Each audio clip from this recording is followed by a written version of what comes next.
Yes, greetings in the wonderful name of our Lord and Savior Jesus Christ. Truly bless God for this first Monday night in the month of December. Truly must say that God is good. Indeed, we already said, blessed be the God and Father of our Lord Jesus Christ, who have blessed us with all spiritual blessings in heavenly places in Christ Jesus. Truly we give his name all the thanks, all the praise, all the honor that truly are due to his matchless name. Before we get to the word of God tonight, we're going to invite our prophetess Parris to just give a word of greetings tonight in Jesus' name.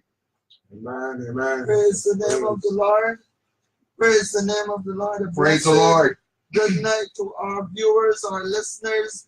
Praise the name of the Lord. It's a privilege another time, as I always say, and an honor to be here in the studio to declare the word of God and to share the love of Jesus Christ. Amen. I pray as this program continues tonight, that your heart will be strengthened and built up.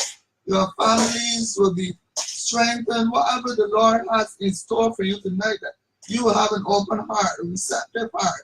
You will receive it as coming from the hand of the Lord, and you will be prepared in whatever area you need to be to please God and to serve Him in spirit and in truth. God bless you in Jesus' name. Amen. Thank you very much, Prophetess Parris. This is the Rebuilders of the Walls program. Remember, those who are desirous of reaching us, you can drop us a line at gltabernacle@gmail.com. We thank God for all those regular listeners, those who do send that word of encouragement to the ministry, those who have supported us well over the years with their prayers and their encouraging words. It's because of your encouraging words and the Spirit of God with us that we continue and press on every Monday night in order to share the truths of God's word. We greet all of our regular listeners, the members of the Tabernacle, those who are here in Barbados and those across the Caribbean, those who are log on regularly on Monday nights on our Facebook page.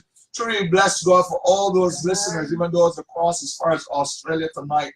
We bless you tonight in the wonderful name of Jesus. And surely to share the word of God with us tonight is our Pastor Carter. We trust that God truly will anoint him as he shared his word, and that your life will be impacted and ministered to. God bless you, Pastor Carter, in Jesus' name. Praise the Lord. Praise the Lord. Thank you, Pastor John. It's a privilege to be here again in the studio to declare the gospel of Jesus Christ, to encourage some heart tonight that Jesus Christ is the answer for the world today. Amen. Yes.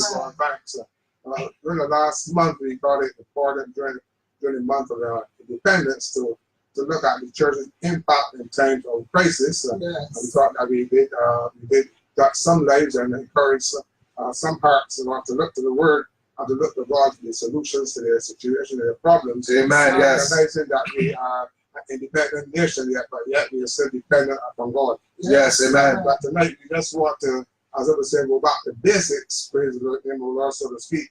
We want to look tonight at the gospel. What is the gospel all about? As we are basically in sharing the gospel, the good news of salvation. That's what the church is all about. Amen. The good news of Jesus Christ, that Jesus Christ has come into the world to save sinners. Praise the name of the Lord. He says he's not come to call the righteous, but sinners unto repentance. Amen. We want to look at that from the book of Romans, chapter 1, looking at verse 16 and 17. Praise the Lord. As we look there tonight, you know that the book of Romans was written by the Apostle Paul. He had not visited Rome, but he had a desire to visit them. But he thought it important to send forth a message to them so that they would get some understanding of what his thoughts were concerning them, or what his message to them, and he reaches there, what it would be like.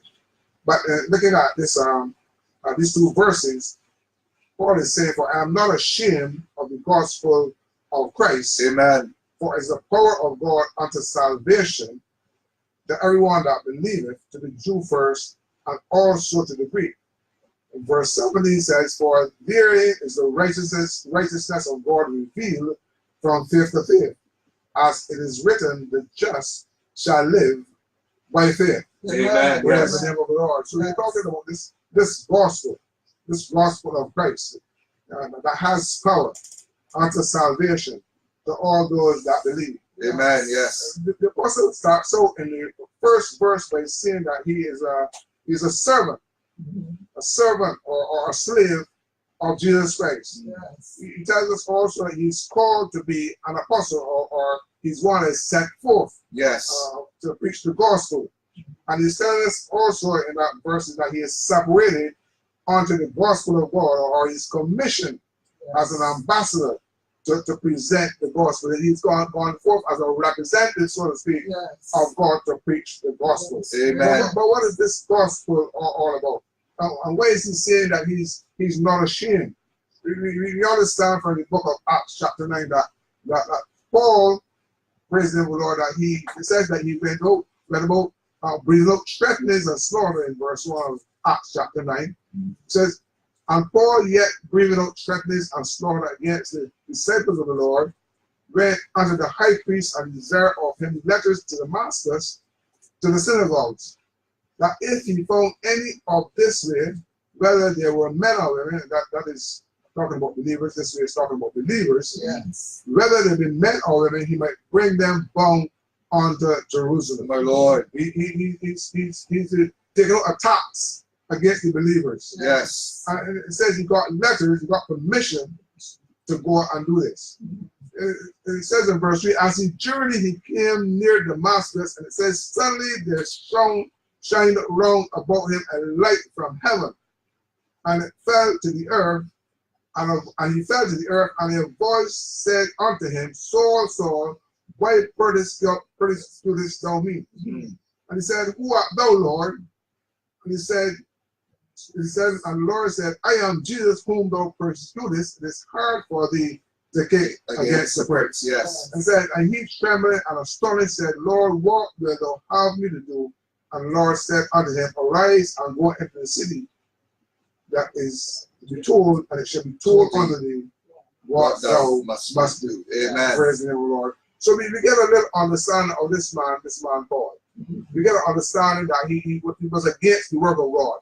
He was against this gospel that he's now talking about. Yes. He went about trying to get the believers to bound them in chains and to destroy them, to stop them ahead of them from preaching this gospel. My Lord. But yet here now he's saying he's not ashamed of this same gospel. My Lord. Praise the name of the Lord. So it seems that something would have happened to this man. Something would have changed this man's way of thinking, his outlook concerning this gospel that he's talking about. Amen. Praise the name of the Lord. In 1 Corinthians chapter 15 verse 9, he says, for I am the least of the apostles. The apostle says, I am the least of the apostles, unworthy to be called an apostle, because I persecuted the church of God. And to the Galatians he says, for you have heard of my previous way of life in Judaism, how intensely I persecuted the church of God and tried to destroy it. Praise the name of the Lord. So he's confessing that he tried to hinder or tried to stop this gospel message from going forth. Lord, yes. He tried to stop the early apostles, the disciples that Jesus sent forth. He tried to hinder them, to stop them. And even those that came to the Lord because of their preaching, he tried to destroy them. But he's no preaching the same gospel that he was trying to destroy. Yes. And he's saying that he's not ashamed of it. He's not ashamed to associate himself with Christ. No, he's not ashamed to associate himself with this message, with the message of Christ. Oh, what a turnabout! What a turnaround! Yes. This gospel has power. Amen. This gospel that we're talking about is the power of God unto salvation. Amen. Yes. It's able to change lives because it changed the apostle Paul's life. Amen. He tells us in Romans chapter 10 verse 11. It tells us there. It says, "For the scripture says, whosoever believeth in him shall not be ashamed." Whoever believes in Christ shall not be ashamed. Whoever believes and associates with Jesus Christ and his gospel message shall not be ashamed. Amen. But what is it about the gospel? It said it's the power of God unto salvation. The Bible tells us that all have sinned in Romans 3 verse 23, that all have sinned and come short of the glory of God. The Bible says there is none righteous, no, not one. But in Romans chapter 3 verse 23, it tells us that the wages of sin is death, but the gift of God is eternal life. And this gospel message is all about bringing men and women to eternal life, bringing them to acknowledge that Jesus Christ has the answer to their sin problem. Yes, that he can deliver from sin. Amen. The gospel message is a message of deliverance. Amen. Deliverance from bondage, from the bondage of sin. And we recall back in the book of Exodus, where the children of Israel were in Egypt under the bondage of the hard taskmaster under Pharaoh. Yes. And it tells us that God raised a man by the name of Moses, and he said, I want you to go down to Pharaoh, and I want you to let him know to let my people go. Amen. And Moses went forth from the message saying that I am that I am, has sent me to tell you to let his people go. Yes. When we talk about the I am, we're talking about the all-powerful God. Amen. We're talking about the almighty God. Yes. We're talking about the God is able to deliver from the hands of the enemy. Amen. To deliver you from slavery and from bondage. Yes. And sin is a way. Sin is a bondage. My Lord. And sin keeps you from fulfilling your purpose, from accomplishing those things in your life, in your family life, and in your personal life. Sin hinders you from doing good to your children, My Lord. and to those around you. Sin does damage to your family, to your community, and to your society. My Lord. Because the results of sin is destruction. The results of sin is harm and danger. And we see that being played out in every society, whether it's drugs, or whether it's guns, whether it's drunkenness, whether it's reveling, whether it's carousing, whether it's lives being wasted. And that's what the enemy wants to do, as we were talking before we came into the studio. The enemy wants to destroy life. My Lord. Amen? Because of sin, because of the sin nature that we have, we have no answer to the sin problem but Jesus Christ. Hallelujah. Amen. Amen. So the Bible says that God so loved the world that he gave his only begotten Son, that whosoever believes in him should not perish, but have everlasting life. Amen. So the gospel message then is good news. Amen. Amen. It's good news to the sinner. Amen. It's good news to the one that believes, because it's not going to work for those that don't believe. Amen. It's not going to work for you if you don't accept it. We recognize that Paul says it's the power of God unto salvation to all that believe. Amen. So you have to believe. You have to receive the gospel message by faith. The Bible says that faith comes by hearing, and hearing by the word of God. Amen. Amen. So the gospel message is the word of God, preached about Jesus Christ, the Son of God, that came with power to deliver from the hands of the enemy. Amen. Amen. Lord, we give God thanks. Hallelujah. So this gospel message has power. Amen. I want to say it has power to arrest. Amen. It has power to arrest the sinner. But it also has power to convict the sinner. Amen. So you recognize that Paul was on his way to Damascus with letters, breathing out slaughter to get the believers to get those of the way, and to bind them and put them in prison, cast them in prison. My Lord. But he was arrested on his way. He was thrown down on his way. This looked like that shone down from heaven, that shone down greater than the noonday sun, and arrested him on his journey. Amen. Amen. And it brought conviction to him. Yes. And it brought a change in his way of looking, a change in his way of thinking, and how he viewed the gospel, because he saw the gospel as a false message. He saw the gospel as heresy. My Lord. He saw the gospel as false teaching, and so he was opposing it. But he was sincere. From what we understand about the Apostle Paul was sincere in his thinking and his action, because he thought that what he was doing on God's behalf. My Lord. But when he came to realize that Jesus Christ was the Son of God, Amen. that God sent Jesus Christ into the world to save sinners, he says of whom he was chief. He saw himself as the chief of sinners, and it's then that the Apostle Paul, way of viewing the gospel and viewing Jesus Christ, was turned around. Amen. So we see the gospel was so powerful that it arrested him there and brought conviction to him and turned his life around. Amen. In the name of the Lord. The gospel message finds you guilty. The gospel message finds you guilty of sin. Because guilty is everyone that stands before God. God sees you as a sinner. Yes. But the gospel message has the power to free you from that sin. Amen. Free you from that guilt. Amen. Whom the Son set free, the Bible says, is free indeed. Yes. Amen. It is able to deliver you from the hands of the enemy. And who is that enemy? Satan is that enemy that wants to keep us in bondage. And if you are listening to us tonight, if you're tuning in tonight, or if you're streaming tonight, I want to let you know that the gospel message is able to turn your life around. Amen. It's able to arrest you just like it arrested the Apostle Paul. Amen. It's able to convict you just like it convicted the Apostle Paul, but it's also able to set you free. Hallelujah. Amen. You might be struggling with somehow. You might be struggling with some situation in your life, and you've been struggling for years and trying. You might be on alcohol. You've been trying to find a way to get free of this addiction. My Lord. But we know many that were addicted to alcohol. My There Lord. are many that were addicted to tobacco. Yes. Many were addicted to womanizing. My Lord. But the power of the gospel was able to break that stronghold. Hallelujah. Break those chains, those fetters of sin. Amen. And set those people free. Amen. This gospel message will also set you free tonight. Hallelujah. Praise the name of the Lord. The gospel message does not reform you. The normal prison system, when you're found guilty and you're placed in prison, they set up a reform system to reform you. But the gospel message does not reform. The gospel message transforms your life.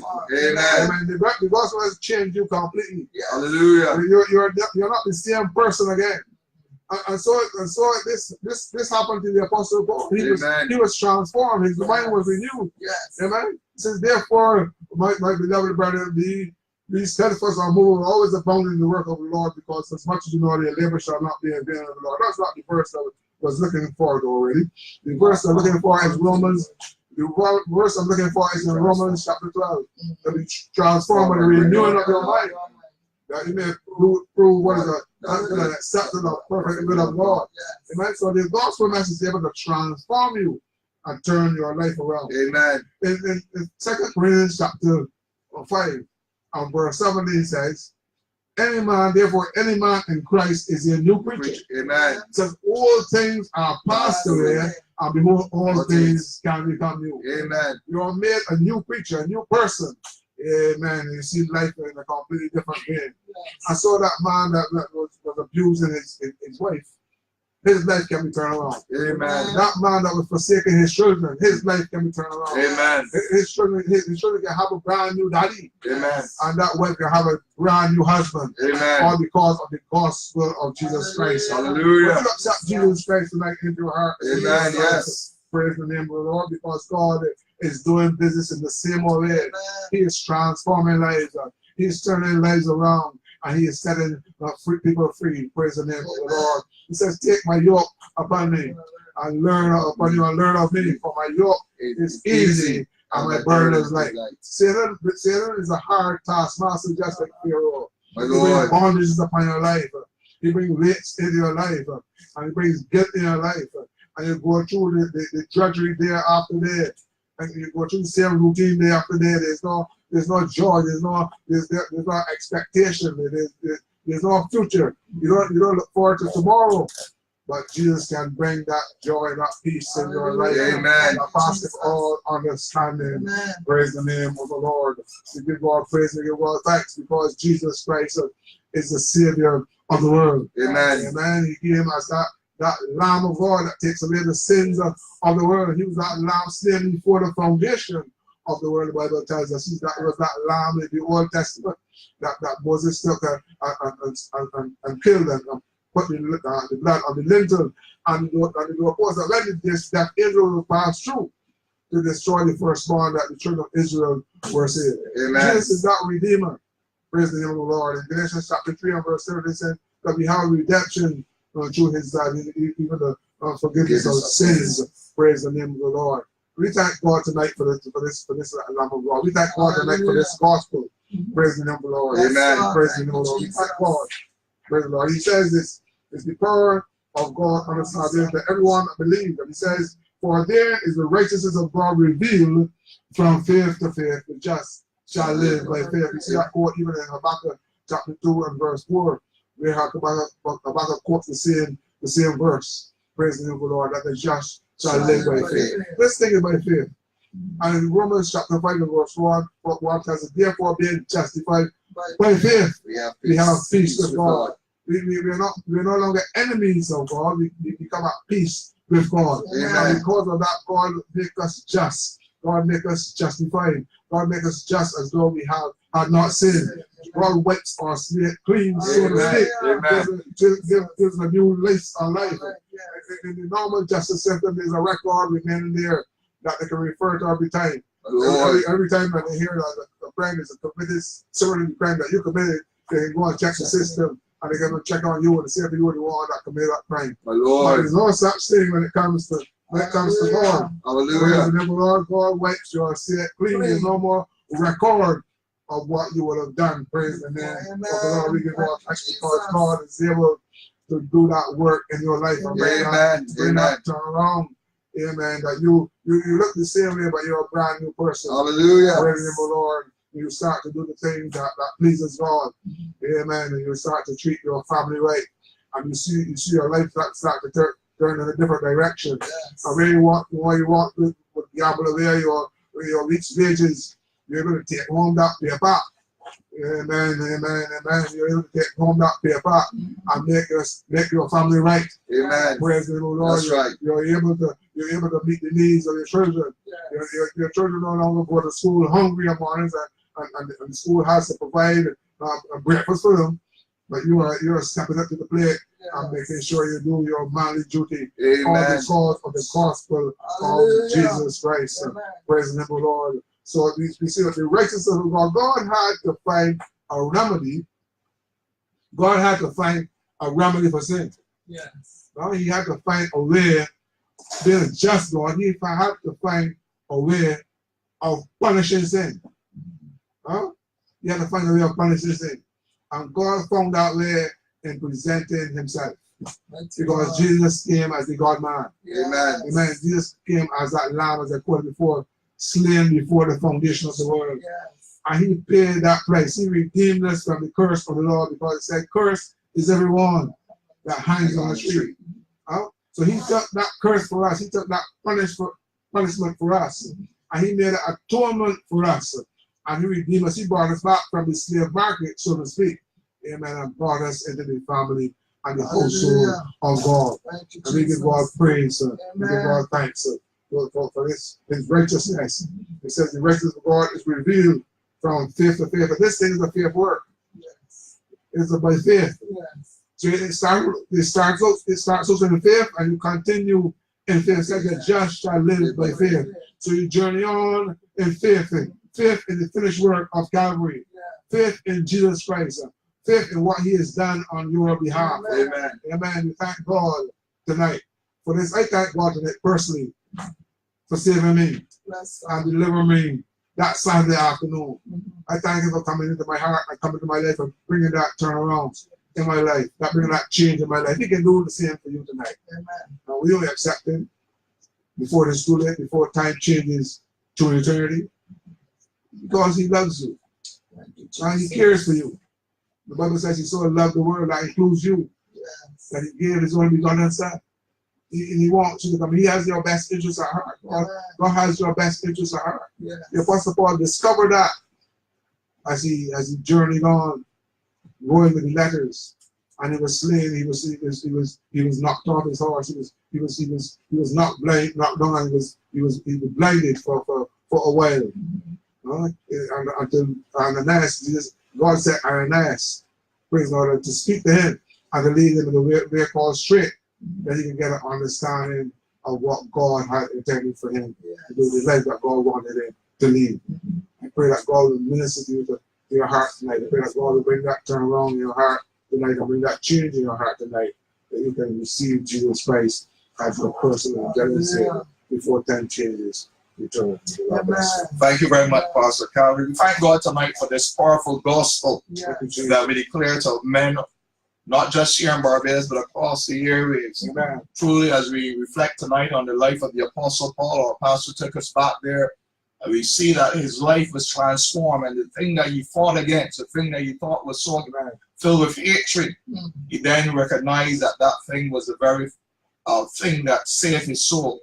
And then as the apostle wrote those at Rome, he reminded them as he came down to the 10th chapter as we close out, and reminded them that if thou shalt confess with thy mouth the Lord Jesus Christ, and shall believe in thy heart that God has raised him from the dead, thou shalt be saved. So this is a simple process for you tonight. Those who have heard the word of God, the process has been laid out by the apostle for us. It says that it begins with confessing with your mouth the Lord Jesus Christ. You acknowledge that God, the triune God, had sent his son into the world to be indeed a redemption for us, that he has shed his blood on the cross of Calvary. It begins by confessing with our mouth that Jesus indeed is Lord. And not just an external confession, but it begins in the heart. It says, and believe in thine heart that God had raised him from the dead. So this is a process. You acknowledge that Christ had come, but you also believe with your whole heart that God indeed raised Christ from the dead, that he's not just an ordinary man that came into this world and walked for 33.5 years and then died and went on as a great prophet. But as the scriptures say, he's the first fruit of those that slept. He's the first one that was raised to live for eternity. You believe in your heart that God has that power, just as he raised Christ from the dead, that we also shall one day be raised. So it begins with the confession of the mouth, the belief in your heart that God had raised him from the dead. He says that when that process takes place in you, it says that you shall be saved. It says, for with the heart men believe unto righteousness. With the heart you believe onto that new way of living, and that process that takes place, that commences at salvation, what we call the new birth, being born again. That process begins right there. It says, with the heart man believe unto righteousness, unto a new pathway of living, a new place called righteousness, a new understanding of what God requires for us to live out in this world. And it says, and with the mouth confession is made unto salvation. You make that public declaration that the work that had taken place in your heart indeed have taken place. And then you follow the tenets of the faith of walking in water baptism, of following out the word of God. So the gospel message is simple. It is that God so loved the world that he gave his only begotten son. Whosoever believe in him should not perish but have everlasting life. And this is a free gift to all men. And those who have heard tonight, those who are already saved, we want you to rejoice in your salvation. Take this salvation serious and continue to walk it out before God and perfect that strength and grace to continue going. And those who tonight have not known Jesus Christ as your Lord and personal Savior, those who are saying that 2018 will be your year, we trust that as we've come into this last month and you're not saved, that you reflect on the words that you have made before even of God who have been listening to you. So Father, tonight, in the name of Jesus, we recognize that your word indeed has power. The Apostle Paul said that this gospel is the power of God unto salvation. We thank you for the power of the Spirit that roams the earth. Even now, O Holy Spirit, we ask that you will bring conviction. It's you that searches the hearts of men and reveals your word to them. We ask that that spirit of conviction of many years of lawlessness and misdeeds, and those who are broken, those who feel ashamed, those who feel forsaken. Many times our life takes us down to a desperate place. But tonight the gospel message brings hope. It brings that sense of restoration. Spirit of the living God, arrest that man who have come even to the wit's end. Those who have come even to the point of suicide. Those who believe that it makes no sense, it's no use. Those who are ready to give up. Those who are ready to walk away from it all. Walk away from relationships. Walk away from conditions. We pray, O Holy Spirit, tonight that you will speak a word of peace. Speak a word of revelation. Speak a word of hope into their hearts. That a new life, a transformed life can begin tonight. A new way of living, a new thought pattern can commence tonight. That there's hope in the cross of Christ Jesus. It is Christ who remains the answer for the world today. So we pray, oh Holy Spirit, you will bring that sense of conviction, bring that sense of hope, that sense of despair. We ask that you will break it. The cycle of drugs and indifference and prostitution. Lord, that cycle of violence and crime and lawlessness. Spirit of the living God, we ask that you will break the yokes tonight. Break the thing that hold these men ensnared and these women in traps and in vices. Break it tonight. Because the gospel is the power of God. It brings deliverance, it brings answers, it brings solutions. So Spirit of the living God, touch tonight by your mighty power and arrest hearts, arrest souls, and bring that transformation. That one that had walked away into the dark alley, into the dark places. We pray, Lord, that you will bring that light to that one tonight. Yes. Bring them out of their disillusionment and their despair and their distress, and cause them to stand in a new place, a place of renewal, a place of strength. Let the light of the glorious gospel shine in their hearts. Give them a new focus, a new identity, a new way of living. Let this power be manifested in their life tonight. And Father, for all those who have already confessed and those who are walking, we pray for the strength and the grace that is needed to go this Christian journey. We pray that, Lord, that they will not enjoy their salvation, but rather they will enjoy this salvation. And Lord, that they would indeed share this message with many others. So, Father, we bless you for your word tonight as a transformative power met Paul on the Damascus road. We pray that your power will meet others tonight on their own road, their own destiny, and bring that transformation. This indeed has the rebuilders of the walls, a program that brings the light of God's gospel to you and shows you that there are solutions, answers in the word of God that can bring transformation and can bring you indeed to live that perfect life before God. So God bless you tonight as you continue to walk out this salvation with fear and trembling. God bless you until next Monday night. In Jesus' name, amen. Amen.